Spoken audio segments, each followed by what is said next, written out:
지금까지 말씀드린 물권 변동은 물권 전반에 걸친 물권 변동이었습니다. 이걸 우리가 이제 총론적인 부분이다 이렇게 말씀드릴 수가 있습니다. 이제 강론적인 부분은 개별적으로 이야기하자는 겁니다.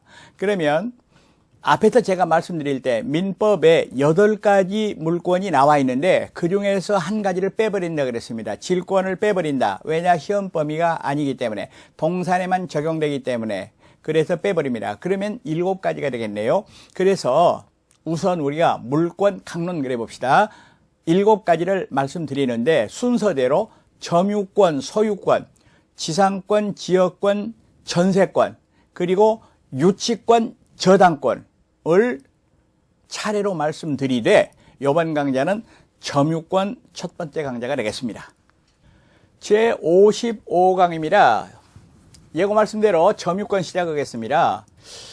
먼저 점유라는 말이 어려운 말인데요. 점유는 물건을 사실상으로 지배하는 상태를 점유라고 얘기를 합니다. 그러면 여기서 물건을 사실상 지배한다 했기 때문에 소유자가 점유자일 때가 있습니다. 지금 내가 입고 있는 옷, 그리고 내가 타고 온 자동차를 회사 주차장에 파킹해 놓고 올라와서 강의를 합니다.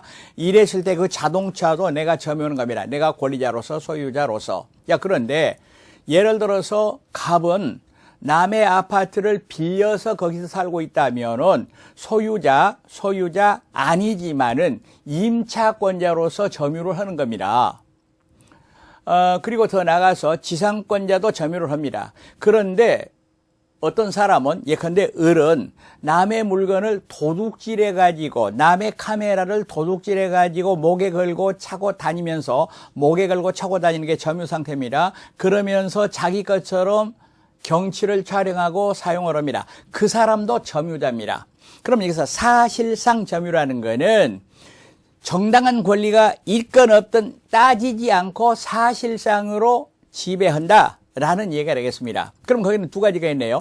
정당한 권리를 가진 사람도 있고, 예를 들어서 소유자, 임차권자, 지상권자처럼 전혀 권리가 없는 사람도 있고, 예를 들어서 도둑 또는 임대차 기간이 다 끝났는데도 집주인이 비워달라고 하는데도 개기고 안 나가는 사람, 이런 사람은 정당한 권리가 없으면서도 점유를 가지고 있습니다. 여기서 제가 자꾸 정당한 권리 그랬는데요. 물권의 종류 분류할 때는 이 정당한 권리를 본권 그렇게 말합니다. 그런데 이 점유가 있으면 민법은 일종의 물권인 점유권을 인정을 해요.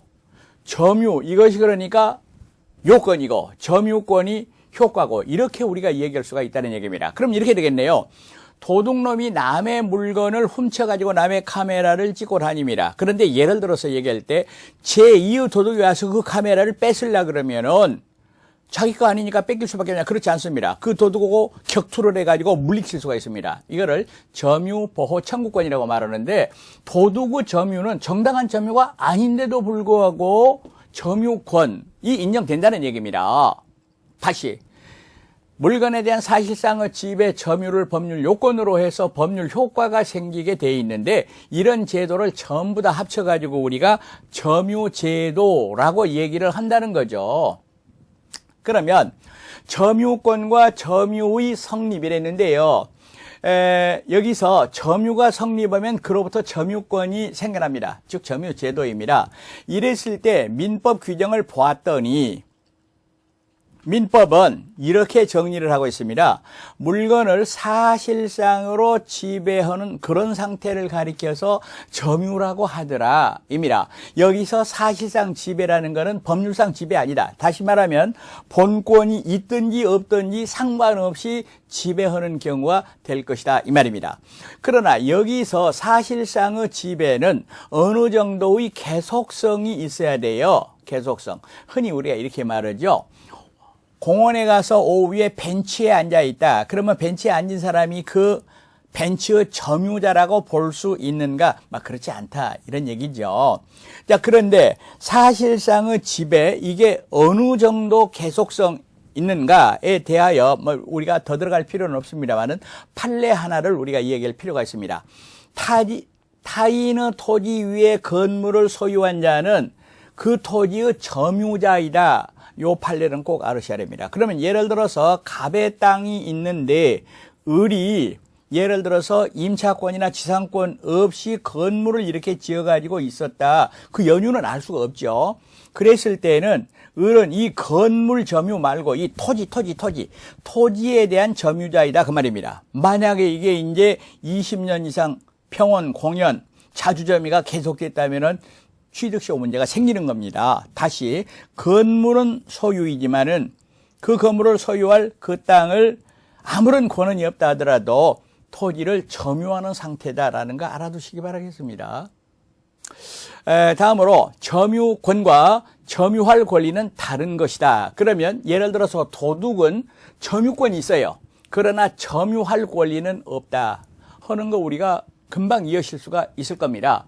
그러면 카메라를 잃어버린 사람은 점유권은 없어. 그러나 점유할 권리는 있어. 여기서 점유할 권리를 제가 본권 이렇게 얘기한다 그랬습니다.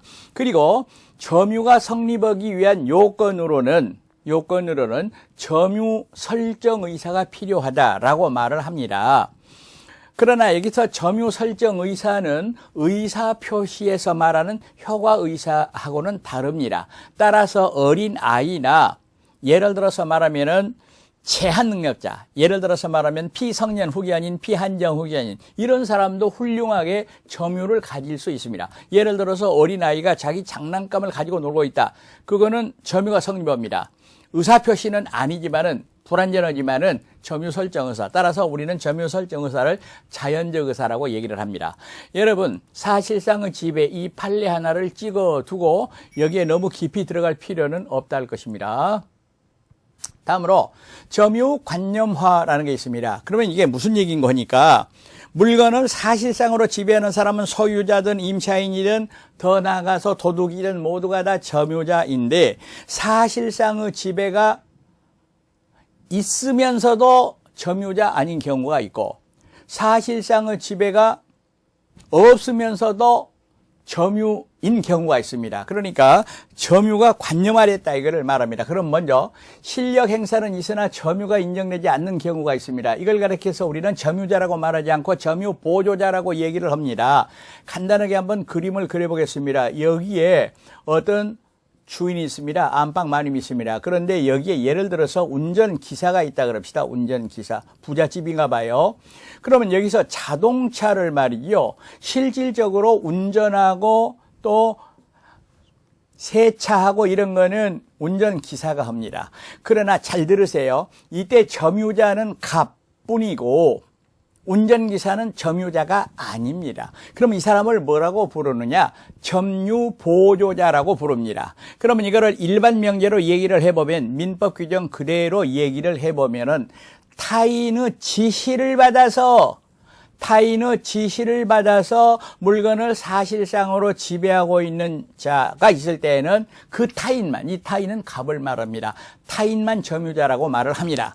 그러면 운전기사는 원칙적으로 점유자가 아니기 때문에, 점유가 없기 때문에 점유권이 인정되지 않습니다. 점유자가 아니라 그 말은 점유권이 없다는 얘기입니다. 그런데 확실하게 해둘 것이 하나가 있어요. 자력 부재권은 인정이 되더라 입니다. 즉 운전기사가 점유자가 아니라 하더라도 다른 사람이 와서 도둑질을 해가려고 그런다, 차를 부시려고 그런다 이랬을 때는 격투를 한다, 자력 부재할 수 있다 그 말입니다. 그런데 여기서 법인의 기관의 직무상 점유는 점유 보조자가 아니다. 다시 말하면 점유다 그 말입니다. 여기서 법인의 기관이란 말은 이사, 감사 그런 사람이 되겠습니다.